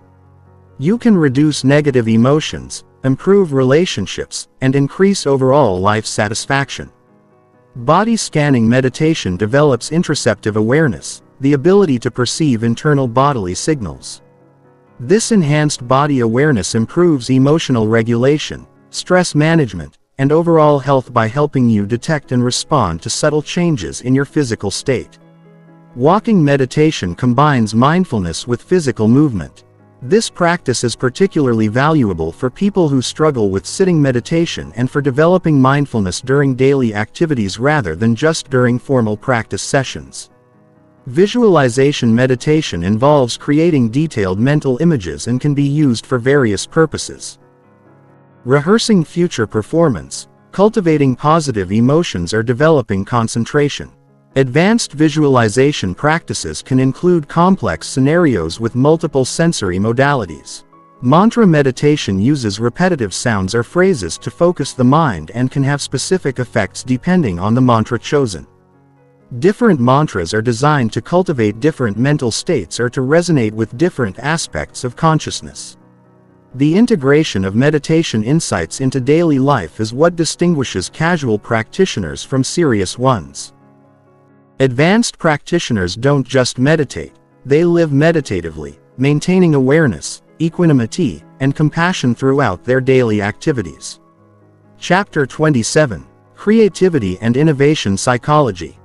Creativity isn't a mystical talent that some people have and others don't. It's a cognitive process that can be understood, developed, and optimized through specific practices and environmental conditions. Understanding creativity psychology allows you to enhance your innovative capabilities systematically. The creative process typically follows predictable stages: preparation, incubation, illumination, and verification. Understanding these stages allows you to optimize each phase and avoid common pitfalls that block creative flow. Preparation involves gathering raw materials for creativity through learning, research, and exploration. The quality of your creative output is limited by the quality of your inputs. Creative people are typically voracious learners who expose themselves to diverse experiences and information sources. Incubation is the unconscious processing phase where your brain works on creative problems outside of conscious awareness. This phase often requires stepping away from active problem solving and engaging in relaxing or unrelated activities that allow unconscious processing to occur. Illumination is the moment when creative insights emerge into consciousness. These aha moments often seem to come from nowhere, but they're actually the result of unconscious processing during the incubation phase. You can increase the frequency of illumination by optimizing the conditions that support it. Verification involves evaluating, refining, and implementing creative ideas. Many creative people struggle with this phase because it requires different skills than idea generation. It involves critical thinking, practical planning, and often collaboration with others. Divergent thinking generates multiple possible solutions to a problem, while convergent thinking evaluates and selects the best solution.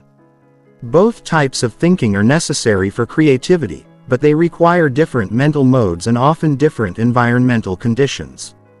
Creative environments have specific characteristics that support innovative thinking.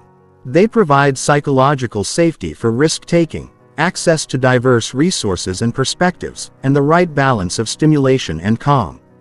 They also minimize criticism during the generation phase while providing constructive feedback during the evaluation phase. Chapter 28: Memory Mastery and Learning Acceleration. Your ability to learn quickly and remember accurately directly impacts your success in every area of life. Understanding how memory works and how to optimize learning processes allows you to acquire new skills and knowledge far more efficiently than relying on repetition and hope.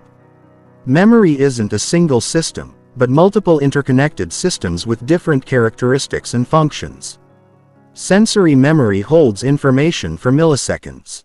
Working memory processes information for seconds to minutes, and long-term memory can store information indefinitely.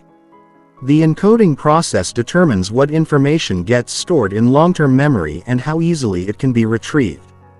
Information that's meaningful, emotionally significant, or connected to existing knowledge is more likely to be encoded effectively. Elaborative encoding involves connecting new information to existing knowledge networks. The more connections you can create between new information and what you already know, the stronger the memory trace and the easier the recall. Spaced repetition is one of the most powerful learning techniques. Instead of cramming information in single sessions, spaced repetition involves reviewing information at increasing intervals. This technique leverages the forgetting curve to maximize retention with minimal effort. The method of loci, also known as the memory palace technique, involves associating information with specific locations in a familiar environment. This technique leverages your brain's natural spatial memory abilities and can dramatically improve recall for sequential information. Chunking involves grouping related information into meaningful units. Your working memory can only hold about 7 items at once. But by chunking related items together, you can effectively increase your processing capacity. Interl involves mixing different types of problems or subjects during practice sessions rather than practicing one type intensively. This technique initially slows learning, but ultimately leads to better retention and transfer to new situations. Active recall involves testing yourself on material rather than just reviewing it passively. The act of retrieval strengthens memory traces and identifies gaps in knowledge that need additional attention. Chapter 29: Time Mastery and Productivity Optimization. Time is your most valuable resource because it's the only one you can never get back. Time mastery isn't about managing time. Time can't be managed. It's about managing yourself, your energy, your attention, and your priorities to create maximum value in the time you have. The time poverty mindset creates stress and poor decision by focusing on what you don't have enough of. The time abundance mindset focuses on making conscious choices about how to invest your time and accepting that you can't do everything. Priority matrix systems help you distinguish between urgent and important tasks. Most people spend too much time on urgent but unimportant tasks while neglecting important but non-urgent activities that drive long-term success. Time blocking involves scheduling specific time periods for specific activities rather than working from a task list. This approach ensures that important activities get dedicated time and prevents minor tasks from consuming disproportionate attention. The Pomodoro technique uses focused work sessions followed by short breaks to maintain concentration and prevent mental fatigue. This technique leverages the natural rhythms of attention and energy to optimize productivity. Batching similar tasks together reduces the cognitive overhead of task switching and allows you to develop momentum and efficiency within task categories. Instead of checking email throughout the day, you batch email processing into specific time blocks. Energy-based scheduling involves aligning high-energy tasks with high-energy times and low-energy tasks with low-energy times. Understanding your natural energy rhythms allows you to maximize productivity while minimizing fatigue. Elimination and automation remove tasks from your schedule entirely or reduce the time and attention they require. Before optimizing how you do something, question whether you need to do it at all. Chapter 30. Stress optimization and pressure performance. Stress isn't inherently bad, it's information about the demands being placed on your system. The goal isn't to eliminate stress, but to optimize your relationship with it using appropriate stress to enhance performance while preventing excessive stress from causing burnout or breakdown. Use stress as positive stress that enhances performance and promotes growth. This type of stress is challenging but manageable, time-limited, and aligned with your goals and values. Eustress makes you feel energized and capable rather than overwhelmed and depleted. Distress is negative stress that impairs performance and damages health. This type of stress is overwhelming, chronic, and misaligned with your goals and values. Distress makes you feel anxious, depleted, and out of control. The stress response system evolved for acute physical threats, but modern stressors are typically psychological and chronic. Understanding this mismatch allows you to manage stress more effectively by addressing both the physiological and psychological components. Cognitive reappraisal involves changing how you think about stressful situations to change how you feel about them. Viewing stress as challenge rather than threat or as opportunity rather than danger can literally change your physiological response to stress. Progressive overload is a training principle that applies to stress tolerance as well as physical fitness. By gradually exposing yourself to manageable levels of stress, you build tolerance for higher levels of stress while developing coping skills and resilience. Recovery and regeneration are essential for managing stress effectively. Without adequate recovery, even positive stress can become negative stress. Recovery involves both active techniques like exercise and relaxation and passive techniques like sleep and meditation. Chapter 31. Career acceleration and professional development. Your career isn't just about making money. It's about creating value, developing your capabilities, and building a professional identity that aligns with your deeper purpose. Career acceleration requires strategic thinking about your skills, relationships, and opportunities. Career capital consists of the skills, experiences, relationships, and reputation that make you valuable in the marketplace. Building career capital requires intentional investment in developing rare and valuable capabilities that others need and are willing to pay for. The 10,000-hour rule suggests that expertise requires extensive practice, but not all practice is equally valuable. Deliberate practice involves focusing on your weaknesses, seeking immediate feedback, and pushing beyond your comfort zone consistently. Network effects mean that your career success is significantly influenced by the quality of your professional relationships. Building a strong network requires providing value to others before asking for value in return and maintaining relationships over time rather than just networking when you need something. Personal branding involves consciously managing how others perceive your professional identity.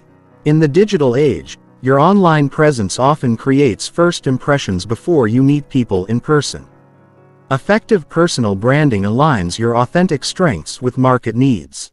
Career pivots are increasingly common as industries change rapidly and people seek greater alignment between their work and their values. Successful pivots leverage transferable skills while developing new capabilities needed in your target field. Entrepreneurial thinking applies even in traditional employment situations.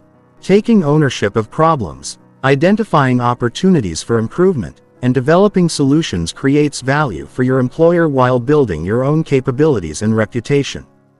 Chapter 32: Health and Fitness. Psychology. Your physical health provides the foundation for everything else you want to achieve. Health psychology involves understanding the mental and emotional factors that influence health behaviors and developing sustainable approaches to fitness and wellness. Body image and self-perception significantly impact health behaviors. People with positive body image are more likely to engage in healthy behaviors and less likely to engage in destructive ones. Developing a healthy relationship with your body is essential for long-term wellness. Motivation for health behaviors comes from both intrinsic and extrinsic sources. Intrinsic motivations like feeling energetic and capable tend to be more sustainable than extrinsic motivations like looking attractive to others. Understanding your deeper motivations all helps maintain consistency. Habit formation is crucial for health behaviors because willpower and motivation fluctuate. Creating environmental cues, starting with minimal viable habits and linking new behaviors to existing routines helps establish sustainable health practices. The all-or-nothing mentality is one of the biggest obstacles to health improvement. People often abandon their health goals entirely after minor setbacks because they view anything less than perfect adherence as failure. Developing a progress-oriented rather than perfection-oriented mindset supports long-term success. Stress management is an essential component of health because chronic stress undermines physical health through multiple pathways. Effective stress management involves both reducing unnecessary stressors and developing better coping strategies for inevitable stress. Social support significantly impacts health behaviors and outcomes. Surrounding yourself with people who support your health goals and removing or limiting exposure to people who undermine them creates an environment that supports wellness. Chapter 33: Relationship and Family Dynamics. Relationships provide meaning, support, and joy in life. But they also require skills, awareness, and intentional cultivation. Understanding relationship dynamics allows you to build stronger connections while avoiding common patterns that damage relationships. Attachment styles developed in early childhood influence adult relationship patterns. Secure attachment promotes healthy relationships, while insecure attachment styles can create challenges that require awareness and intentional work to overcome. Communication skills are fundamental to relationship success. This includes not just speaking clearly, but listening actively, expressing emotions constructively, and navigating conflicts in ways that strengthen rather than damage the relationship. Emotional regulation within relationships involves managing your own emotions while also being responsive to your partner's emotional needs. This requires developing the ability to stay calm during conflicts and to provide support during difficult times. Boundaries in relationships define what behaviors are acceptable and unacceptable. Healthy boundaries protect your well-being while allowing for intimacy and connection.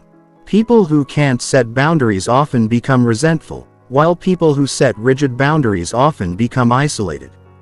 Conflict resolution skills are essential because disagreements are inevitable in any close relationship. Effective conflict resolution focuses on the issue rather than attacking the person, seeks solutions rather than blame, and maintains respect even during disagreement.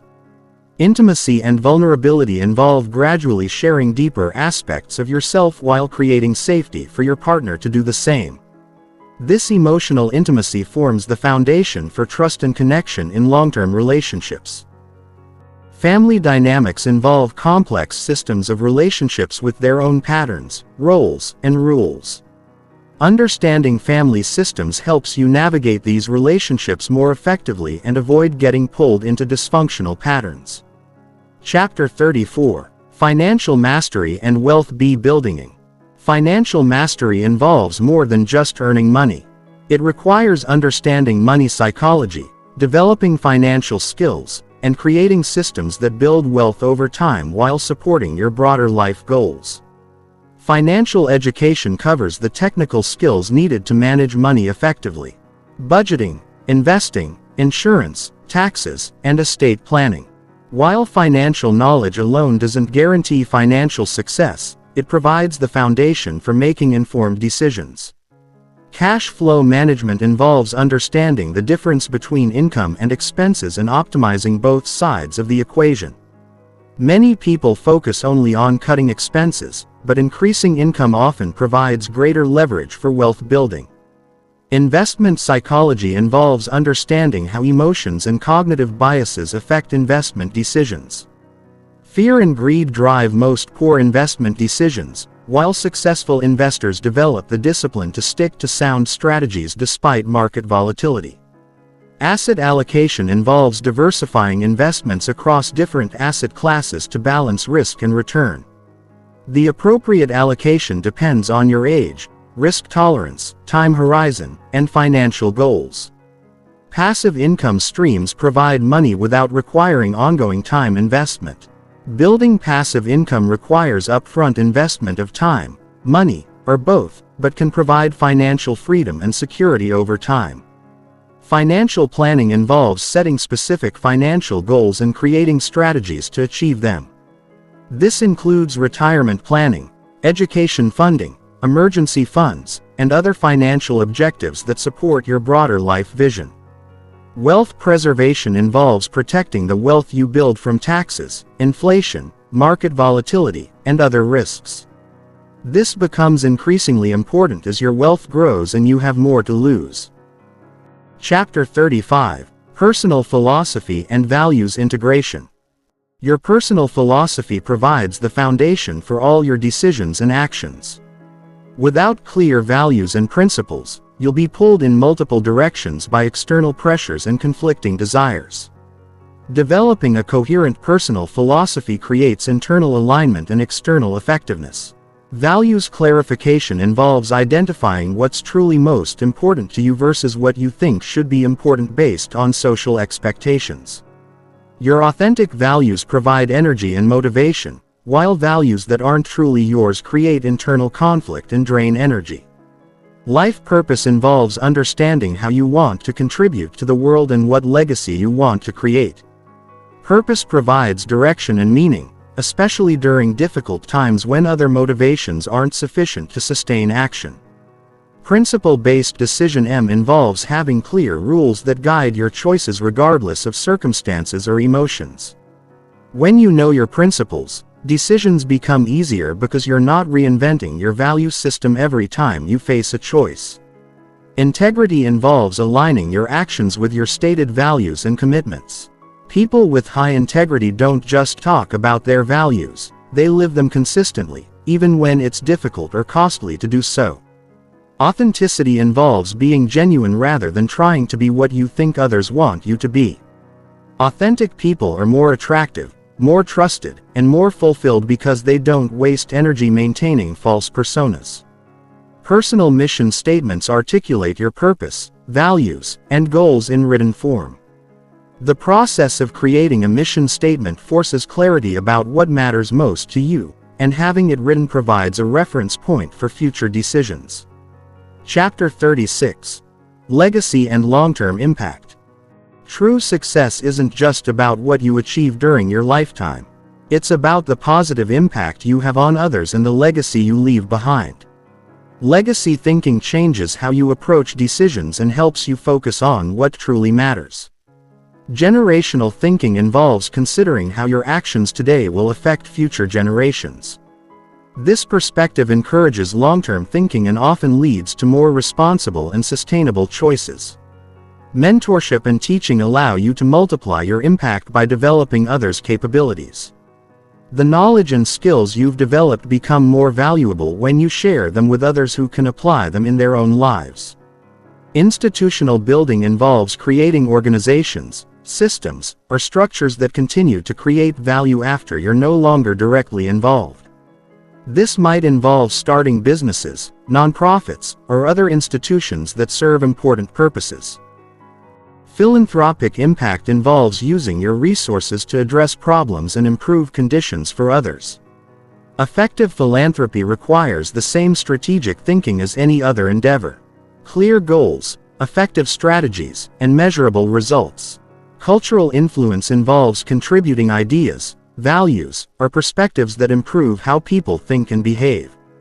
This might happen through writing, speaking, art, or other forms of creative expression that reach and influence others. Environmental stewardship involves taking responsibility for the impact your lifestyle and choices have on the natural world. This includes both minimizing negative impacts and actively contributing to environmental restoration and protection. Chapter 37: Continuous Evolution and Lifelong Learning. Mastery isn't a destination, it's a way of traveling. The most successful people are lifelong learners who continuously evolve their thinking, skills, and approaches as circumstances change and they discover new possibilities. Growth mindset involves believing that abilities and intelligence can be developed through effort and learning.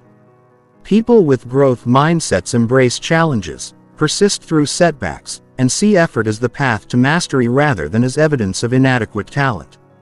Intellectual humility involves recognizing the limits of your knowledge and remaining open to new information and perspectives. This humility prevents the arrogance that stops learning and allows you to continue growing throughout your life. Learning agility involves the ability to quickly acquire new skills and adapt to new situations. In a rapidly changing world, the ability to learn quickly is often more valuable than existing knowledge or skills. Feedback seeking involves actively soliciting input about your performance and behavior rather than waiting for others to provide it. People who seek feedback improve faster because they get more information about how to adjust their approach.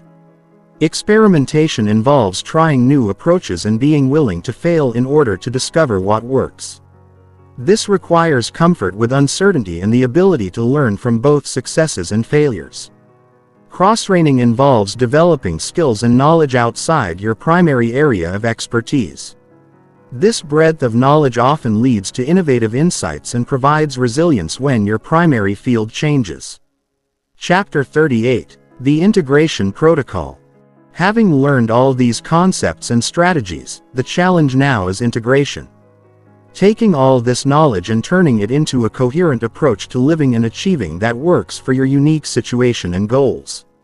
Systems thinking involves understanding how different areas of your life interact and influence each other.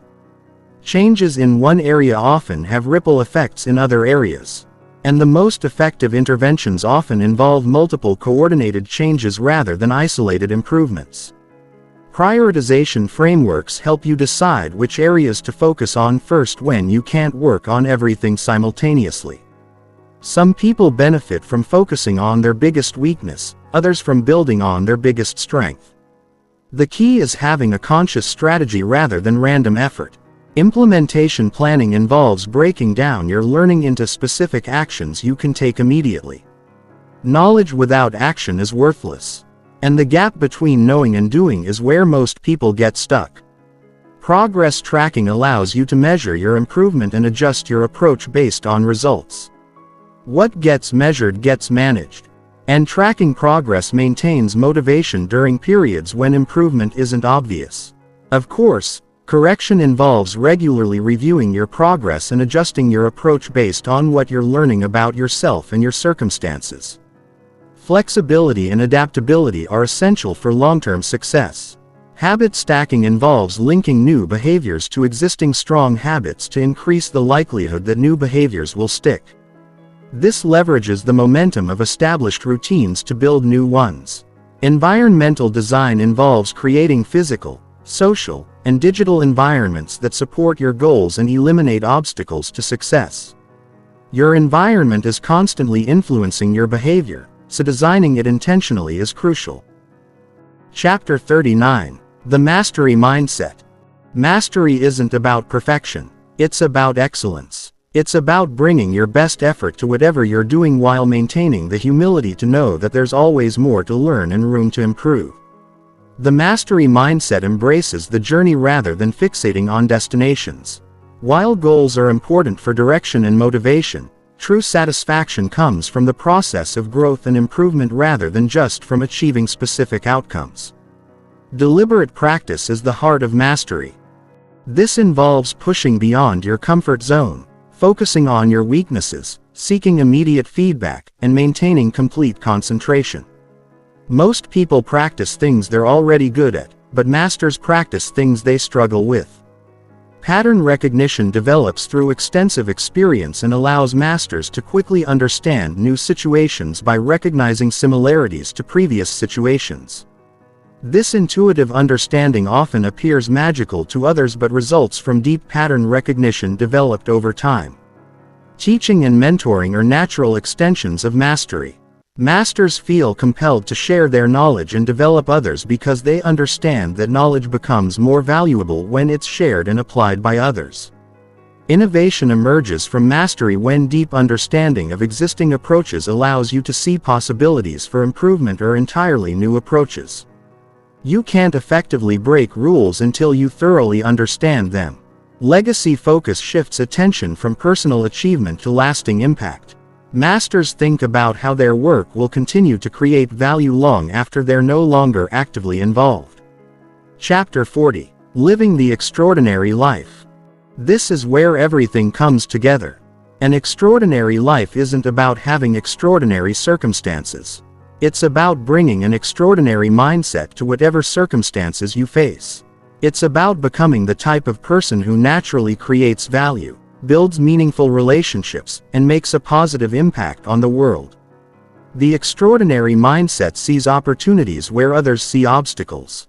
It maintains optimism while acknowledging reality. It takes responsibility for outcomes while accepting that many factors are beyond direct control. It focuses on what's possible rather than what's probable. Extraordinary people understand that success isn't just about personal achievement. It's about contributing to something larger than themselves. They find ways to align their personal goals with benefits for others, creating win-win scenarios that generate support and resources. Balance is not about giving equal time to everything. It's about giving appropriate attention to what matters most in each season of your life. Sometimes work demands more focus. Sometimes family does. Sometimes health requires priority. The key is conscious choice rather than unconscious drift. Presence involves being fully engaged with whatever you're doing rather than constantly thinking about the past or future. This presence enhances performance, improves relationships, and increases life satisfaction. Gratitude and appreciation for what you have doesn't prevent ambition for more. It provides the emotional foundation that allows you to pursue goals from a place of abundance rather than scarcity. Grateful people are more attractive, more resilient, and more successful. Service orientation involves looking for ways to help others and contribute to causes you care about. This service mindset often leads to opportunities and relationships that wouldn't be available to purely self-focused people. Your transformation journey doesn't end here. It's just beginning. You now have the knowledge and tools to master your mindset and create the success you desire in any situation. The question isn't whether you can transform your life through mindset mastery. The question is whether you will. Every expert was once a beginner. Every master was once a disaster. Every success story started with someone deciding they were ready to change. Your story of transformation starts the moment you decide to apply what you've learned. The world needs what you have to offer. Your unique combination of talents, experiences, and perspectives can contribute something valuable that no one else can provide. But first, you must develop the mindset that allows you to access your full potential and share it with the world. Your mind is the most powerful tool you possess. When you learn to master it, when you program it for success, when you align it with your deepest values and highest aspirations, there's no limit to what you can achieve. The choice is yours. The power is yours. The time is now. Your extraordinary life is waiting.